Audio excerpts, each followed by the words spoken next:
the classic Art Deco inspired tank. I think this is one of the most beautiful genres in the watch world, and my impression is that this genre is growing. And the latest release here comes from Australia from Second Hour Watches. Let's check it out.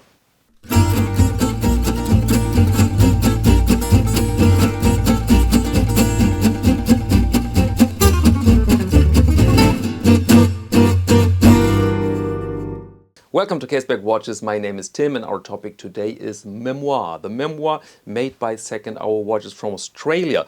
And I had watches from this company here, I think 3 pieces in total. And dive watches, tool watches, more on the bigger side, very contemporary when you take the measurements and the designs. And so I was really surprised when Peter from Second Hour contacted me and asked me if I want to review this tank. And I thought, what? You did a tank? This is very surprising. Checked it out, loved it from the first images on, and then he sent me 2 watches to wear and test and to enjoy. And on day 1 I wrote on Instagram something like, my first impression is that the measurements are perfect, just spot on. And dimensions are in fact vital for these watches because they tend to be rather extreme. Then you have your original tank from the 40s, from the 50s, let's say the size of a post stamp. And I know Cary Grant could sport that, but it's not really contemporary anymore. It's not for today's use, at least not for every day. I personally like my 50 tank from Hamilton and Elgin. But I can understand when people nowadays say, well, this is nice, but not for every day. I want to sport something a bit more modern. And then on the other hand, you have reissues and they are just huge. Then they have a Art Deco design and you have a huge tank on the wrist, which is not really the idea of the watch. And I think many people feel this, that the watch has contemporary measurements, but also a collision with the genre, with the design language of these pieces. And so when I saw the Second Hour watch in the box, then I thought, wow, finally somebody managed to do that. And I will show you everything in the light box right now, then you can see all the specs and also the measurements on my arm. And so let's do that. What a sight. And I think here it's extra important to go over the exact measurements so that you can see what I mean when I tell you that this is, for me at least, close to perfection. And so here we have a width of 28 millimeters, a length of the entire case here of 39.5, thickness is 7.3 millimeter, and lug width here is 20. And despite the look, these watches are fairly modern equipped. We have here a sapphire crystal instead of a plexi. We have a steel case with a hardened surface to, what was it, I think 800 Vickers, so fairly robust case. And inside we have a Ronda Slimtech caliber 1069 Swiss-made quartz movement, and you can, unfortunately, you see a bit ticking here going on the small seconds. More of that later. The watch is waterproof up to 50 meters and price is indicated with 535 Australian dollars, which translate or which are 350 US and 324 euros without VAT. So relatively affordable watch. Let's begin with the red one. It came with that strap, but this, call me a coward, but this was just too much for me. I didn't feel comfortable in public with the strap, so I put it on the nice Caseback number 1 with that chocolate or coffee tone, which goes really, really good together with that watch. And so what we have here is now a classic design that you find on many or from many other manufacturers from that era and on reissues.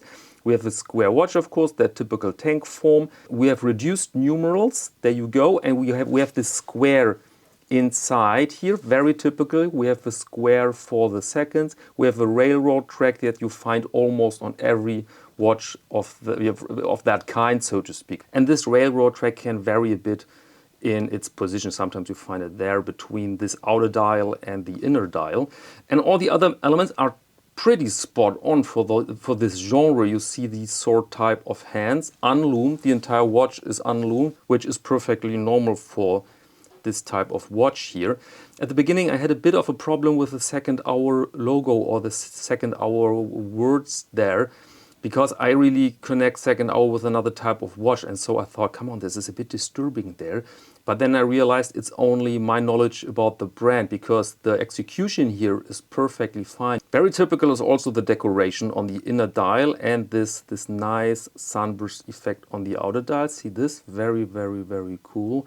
And the color, of course, is pure taste. I'm not a big fan of red watches, to be honest, so I ordered this and the blue one. But I really wore this more because it was way more versatile than I thought. Although this is also here a brilliant option, but this is really our taste, that we can opt for things we love. Very interesting is also this hardened case, because this watch was on the wrist for over a week and it looks brand new. I mean, I cleaned it a bit for the video, but it looks brand new and there are no micro scratches whatsoever. And we all know that these watches are scratch magnet with this large surface here, often in close contact with doorknobs and other things. And so this is just nice. Here you have the crown, very subtle. There's a bit of a logo there. And you have a bit of brushing here, so brushed sides, high polished lugs or high polished top, let's say. And a really nice feature, let me show you this, is of course the case back, because this is pretty next level. There you go. There you go. This is just nice. I mean, the design is nice, but also the execution, because it's super, super crisp and fine with a lot of details and perfectly without any form of sloppiness, really. Also very nice is, I mean, this is typical for this type of watch, is the transition between strap and case, which is also super smooth and well made. Just nice. Okay, but now let's go to the next watch. This is exactly the same model, of course, right? This is exactly the same specs, same measurements, but with another color. And same thing here. I wouldn't change this. I've worn this with that blue strap, but I didn't feel super comfortable, to be honest. So I really prefer not these highly matching straps. But the watch itself is just stunning. And here again, you have flawless execution of all these elements, and this is just nice. And this together with the modernized technology. I mean, a clear downside is the quartz movement, because you can't see it ticking there.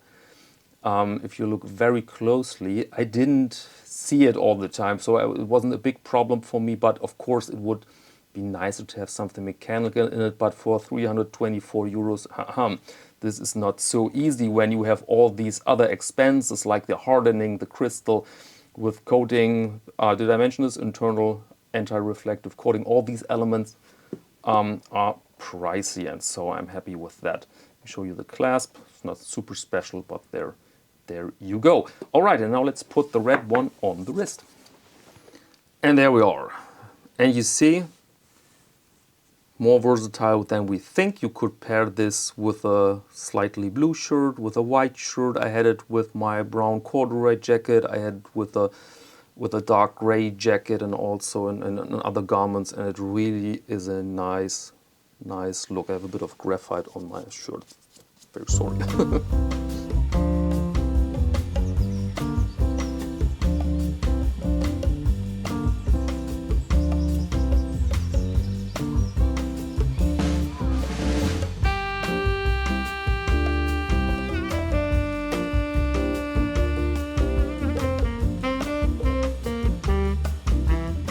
All right, welcome back. The watch is in production right now. You can go to the webpage of Second Hour Watches, and then you can pre-order your piece there, and you can find there more colors. For example, there's a very interesting green watch as well. And now allow me one or two sentences about my own business, CasebackWatches.com. One of our last products was big fun to ship. I sold the first art prints, French Kitchen Brigade It Portrait, drawn by me in the style of the Lean Claire, so a bit Hergé Tintinesque, where you can learn what are the positions in the French kitchen, the classic French kitchen. Beautiful print, but to tell you the truth, I was a bit worried if it works, the shipping works, because my ambition was, of course, as always, to ship the thing over the entire globe, relatively affordable to ship them for €6, in fact.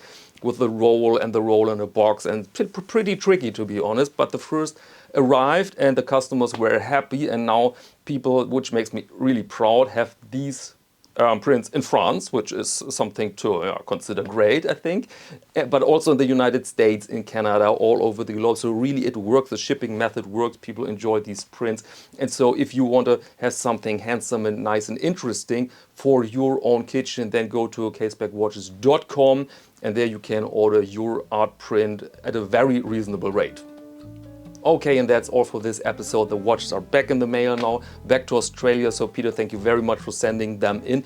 And thank you very much for making this great watch. And dear viewer, as always, thank you very much for your attention. And until next time.